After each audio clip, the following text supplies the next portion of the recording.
m'appelle Caroline Bisson, je suis psychologue à la commission scolaire de l'Or et des Bois.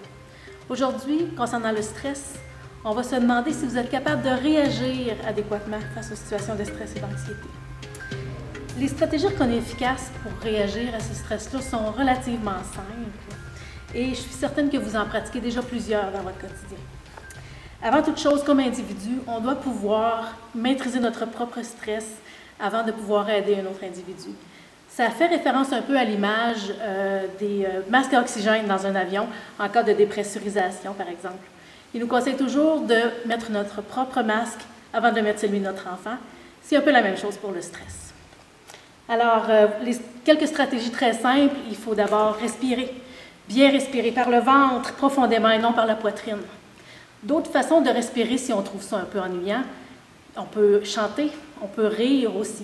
C'est d'autres façons qui nous permettent d'oxygéner notre corps. On peut bouger, danser, je l'ai déjà nommé dans l'autre capsule, faire du sport est très efficace pour libérer les hormones. Donc, des fois, pour les filles, c'est moins évident de se mettre à faire un sport, alors danser, ça va être plus naturel et c'est tout aussi efficace. Et un des éléments essentiels pour gérer le stress, c'est d'avoir un support social, d'avoir des gens autour de nous à qui parler, des gens avec qui on peut aller échanger des trucs ou des conseils sur comment on peut gérer notre stress. Il y a aussi des stratégies plus techniques un peu, qui demandent un peu plus de pratique, mais qui sont très efficaces pour gérer le stress. Par exemple, il y a normaliser l'état de stress avec notre enfant, lui dire que c'est normal d'être stressé, d'avoir cette émotion négative-là qui n'est pas toujours le fun à vivre. Il faut la vivre. Par contre, il faut savoir la surmonter. Encourager notre enfant à aller chercher de l'aide également et à dire quand il est stressé plutôt que de faire sortir son comportement inadéquat. C'est très efficace. Apprendre à appliquer à notre enfant un processus de résolution de problèmes, ça va être utile, oui, pour gérer son stress, mais également pour gérer toutes sortes de situations et de conflits dans sa vie quotidienne. Ça va être très payant à long terme s'il réussit à appliquer un processus comme celui-là.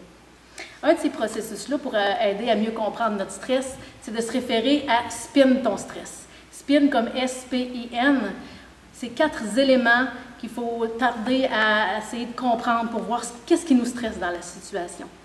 Le S, c'est le sentiment de contrôle. Est-ce que c'est parce que je n'ai pas de contrôle sur la situation ou sur l'environnement que je suis plus stressée? Le P, c'est sur la personnalité menacée. Est-ce que je me sens moins compétent? Est-ce que mes valeurs sont confrontées face à cette situation stressante-là? Le I tient pour l'imprévisibilité. Les éléments qu'on ne peut pas prévoir sont toujours plus stressants. Et le N pour la nouveauté, qui est un élément qui prend beaucoup de place chez les enfants parce qu'ils vivent à chaque jour ou presque des situations nouvelles.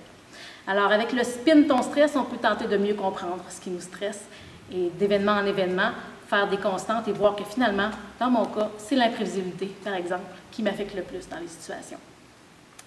Dans les cas où l'élève tarderait à redevenir lui-même, où les symptômes sont longs, il ne faut pas hésiter à aller consulter au centre de santé ou un professionnel de la commission scolaire qui pourra vous référer aux bonnes personnes dans la communauté pour aider votre enfant ou votre élève.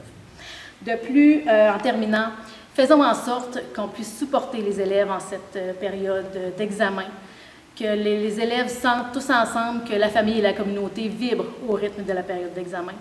Bonne période d'examen.